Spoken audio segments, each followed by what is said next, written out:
방향 상실인가? 안녕하세요. 리사 별이온입니다. 최근 SBS 예능 프로그램 김 부장이 시청자들의 아쉬움에 힘입어 2회 스페셜 편성을 결정했다는 뉴스가 화제였습니다. 겉보기에는 시청자와 소통하는 긍정적인 사례 같지만 ISO 국제심사원 관점에서 보면 간과할 수 없는 구조적 병목이 숨어 있습니다. 맞습니다.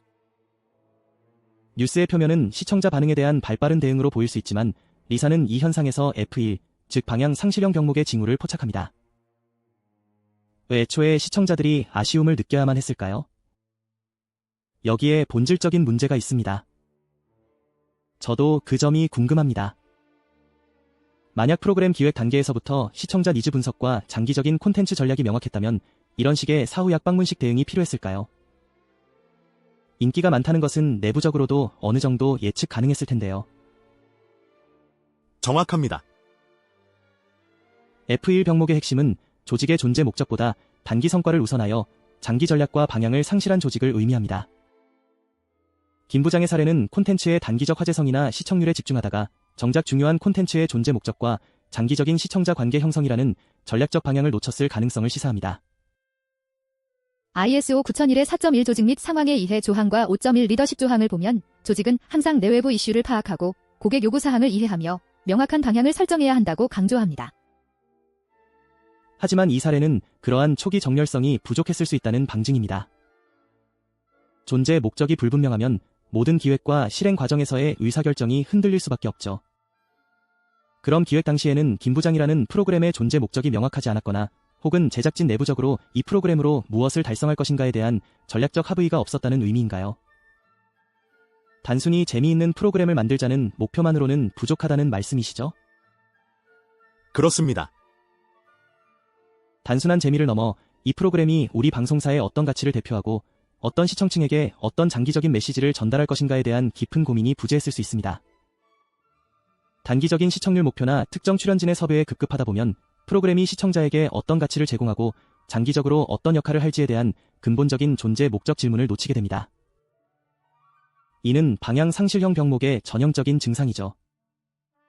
그리고 이런 방향 상실은 단순히 기회 손실을 넘어 내부 자원 배분의 비효율성을 초래합니다. 만약 초기 기획 단계에서부터 김 부장의 잠재력과 존재 목적을 명확히 하고 그에 맞는 전략을 수립했다면 훨씬 더 최적화된 자원과 인력을 투입할 수 있었을 겁니다. 뒤늦은 스페셜 편성은 추가적인 자원 소모와 스케줄 조정이라는 비효율을 낳죠. 소비자 입장에서는 스페셜 편성이 반갑지만 기업 입장에서는 처음부터 잘 기획해서 충분히 제공했더라면 더 큰 성과를 낼 수 있지 않았을까 하는 아쉬움이 남겠네요. 결국 단기적인 해결책이 장기적인 관점에서 더 큰 비용을 유발할 수도 있다는 얘기네요. 네.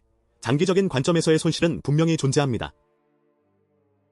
콘텐츠의 지속 가능성, 브랜드 가치 형성, 그리고 시청자와의 신뢰 구축 측면에서 볼 때 단기적 대응은 일시적인 해법일 뿐입니다.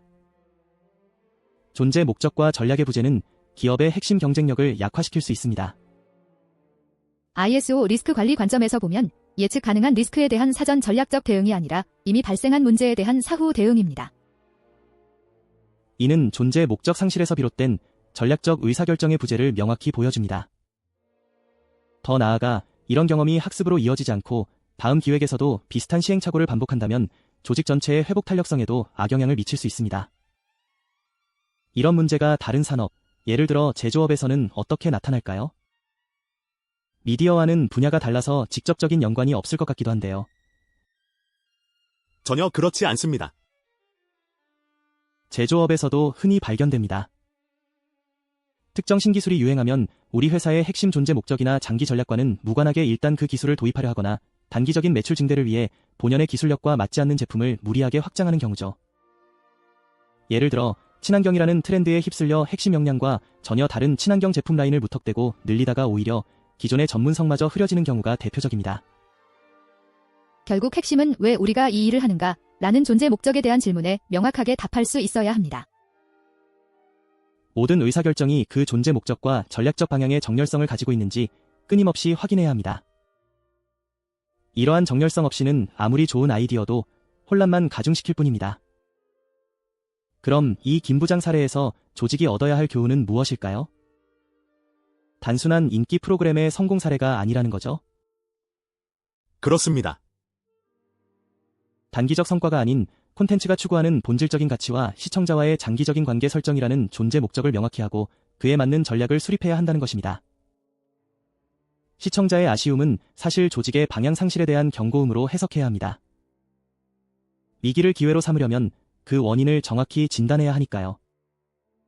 단지 스페셜로 시청자를 달래는 것을 넘어 왜 이런 아쉬움이 발생했는지, 그리고 앞으로 어떻게 더 탄탄한 전략과 방향을 가지고 콘텐츠를 기획할지에 대한 근본적인 성찰이 필요합니다. ISO 심사원은 이러한 정렬성 부재를 구조적 병목으로 진단하고 개선을 권고합니다. 이것이 바로 F1 병목을 제거하는 시작점입니다. 즉흥적인 대응보다는 우리 조직이 어디로 가고 있는지, 무엇을 위해 존재하고 있는지 끊임없이 질문해야겠군요. 그래야만 진정한 성장을 이룰 수 있다는 말씀이시죠. 그렇습니다. 리사는 이러한 방향 상실형 병목을 진단하고 조직의 존재 목적과 전략적 정렬성을 회복할 수 있도록 돕는 솔루션입니다. 오늘의 김 부장 사례가 많은 기업들에게 시사하는 바가 크다고 생각합니다. 다시 한번 강조하지만 좋은 회사는 사람이 아니라 구조가 일합니다. 결국 문제를 만든 것은 사람이 아니라 구조입니다.